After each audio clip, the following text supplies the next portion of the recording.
जय हिंद बच्चों, स्वागत है अपने इस यूट्यूब चैनल में। आज के इस वीडियो में हम कक्षा 11 के विद्यार्थियों के लिए समाज शास्त्र के महत्वपूर्ण अतिलघुत्तरीय प्रश्न लेकर आए हैं, जो बच्चों परीक्षा की दृष्टि से बहुत ही इंपॉर्टेंस रहेगा। ये चैप्टर पहला रहेगा बच्चों, समाज शास्त्र का अध्याय 1 रहेगा, समाज शास्त्र एवं समाज। समाज शास्त्र एवं समाज के जितने भी अतिलघुत्तरीय प्रश्न हैं इस पाठ से हम बच्चों जो है इसका उत्तर बताएंगे इस वीडियो में। तो चलिए देर न करते हैं बच्चों, हम लोग पहले पाठ का कक्षा 11 के विद्यार्थियों के लिए समाज शास्त्र के सभी अतिलघुत्तरीय प्रश्नों को विस्तार से जो है देखेंगे। तो आइए देखते हैं। पहला क्वेश्चन है कि समाज के 4 आवश्यक तत्व कौन से हैं। पहला क्वेश्चन है कि समाज के 4 आवश्यक तत्व कौन से हैं। आइए बच्चों इसका उत्तर हम लोग देखते हैं। समाज के 4 आवश्यक तत्व कौन से हैं। तो समाज के 4 आवश्यक तत्व निम्नलिखित हैं बच्चों, ऐसे लिखेंगे उत्तर हम लोग। समाज के 4 आवश्यक तत्व निम्नलिखित हैं। नंबर 1 न्याय है, नंबर 2 स्वतंत्रता है, नंबर 2 बंधुत्ता है, नंबर 4 जो है समानता है। समझ गए भैया। समाज के 4 आवश्यक तत्व कौन से हैं? न्याय, स्वतंत्रता, बंधुता, समानता। ये जो है समाज के 4 आवश्यक तत्व है।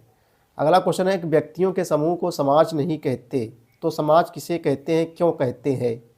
व्यक्तियों के समूह को समाज नहीं कहते, तो समाज किसे कहते हैं और जो है क्यों कहते हैं? चलिए इसका उत्तर देखेंगे। देखो, समाज एक से अधिक लोगों के समुदायों से मिलकर बने एक बृहद माने होता है बड़ा, बृहद समूह को जो है कहते हैं, जिसमें सभी व्यक्ति मानवीय क्रियाकलाप करते हैं।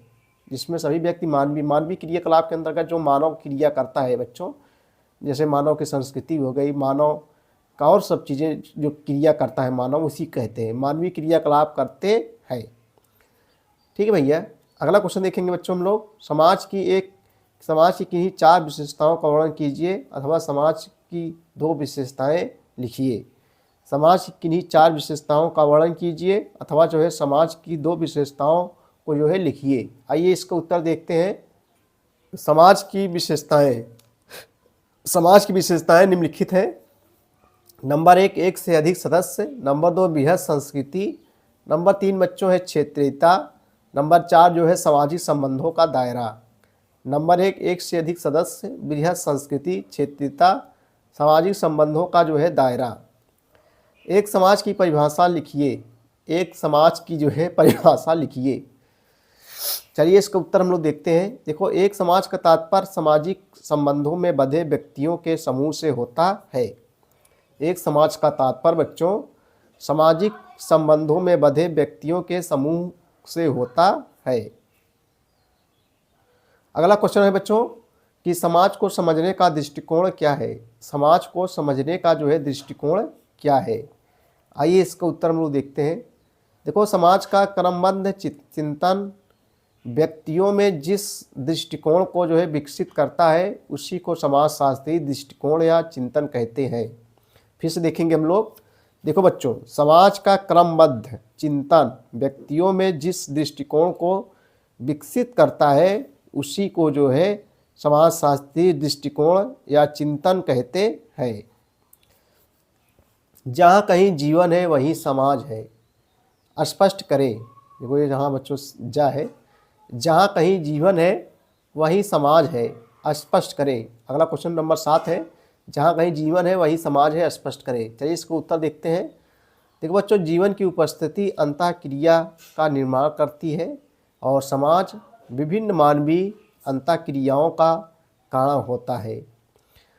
जीवन की उपस्थिति अंतःक्रिया का निर्माण करती है और समाज विभिन्न मानवीय अंतःक्रियाओं के कारण जो है होता है।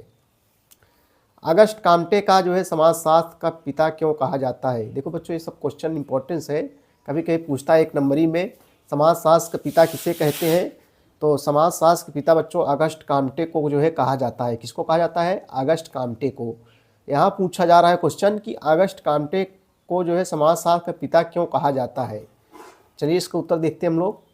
देखो, अगस्ट काम्टे को समाजशास्त्र का पिता माना जाता है क्योंकि उन्होंने 1838 ईस्वी में समाजशास्त्र शब्द का पुनः आविष्कार किया था।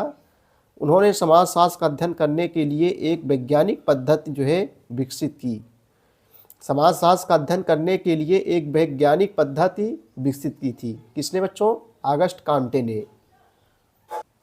काम्टे द्वारा प्रतिपादित समाजशास्त्र की 2 शाखाओं का उल्लेख कीजिए। चलिए अगला क्वेश्चन देखें, क्वेश्चन नंबर 9 हम लोग। काम्टे द्वारा प्रतिपादित समाजशास्त्र की 2 विशेषताओं का उल्लेख कीजिए। आइए इसका उत्तर देखते हैं। देखो, सोरोकिन के अनुसार समाजशास्त्र को 2 शाखाओं में विभाजित किया जा सकता है। सोरोकिन के अनुसार, ये समाजशास्त्री हैं, सोरोकिन के अनुसार जो है समाजशास्त्र को 2 शाखाओं में विभाजित किया जा सकता है। पहला है बच्चों सामान्य समाजशास्त्र और विशेष समाजशास्त्र, दूसरा है विशेष समाजशास्त्र। सामान्य समाजशास्त्र पहला है और दूसरा है विशेष समाजशास्त्र। देखो, सामान्य समाजशास्त्र सभी सामाजिक और सांस्कृतिक घटनाओं के संरचनात्मक और गतिशील पहलुओं में जो है समान गुणों और एकरूपताओं का जो है अध्ययन करता है। ठीक है भैया। तथा विशेष समाज शास्त्र जो मानव सामाजिक संबंधों और संस्थानों के बारे में हमारी जागरूकता और विश्लेषण का जो है विस्तार करता है, जो हमारे जीवन और मानव इतिहास दोनों को जो है गहराई से आकार देते हैं। इसी को कहते हैं विशेष समाजशास्त्र। ठीक है भैया। तो 2 भागों में बांटा गया, एक सामान्य समाजशास्त्र, दूसरा जो है विशेष समाजशास्त्र। अगला क्वेश्चन है समाजशास्त्र समाज का वैज्ञानिक अध्ययन है, व्याख्या कीजिए। अगला क्वेश्चन है समाजशास्त्र समाज का वैज्ञानिक अध्ययन है, जो है व्याख्या कीजिए। चलिए बच्चों इसका उत्तर देखेंगे हम लोग। देखो, समाजशास्त्र मुख्य रूप से समाजशास्त्र मुख्य रूप से समाज, सामाजिक संबंधों, सामाजिक जीवन, सामाजिक घटनाओं, व्यक्तियों के व्यवहार एवं कार्यों, सामाजिक समूहों एवं सामाजिक अंतर क्रियाओं का जो है अध्ययन करने वाला विषय है। ठीक है भैया। तो बच्चों ये थे महत्वपूर्ण अतलगुत्री प्रश्न कक्षा 11 के विद्यार्थियों के लिए, अध्याय 1 समाजशास्त्र एवं समाज, पहले चैप्टर का सबके सभी अतलगुत्री प्रश्न। तो वीडियो देखने के लिए बच्चों बहुत बहुत धन्यवाद। जय हिंद, जय भारत।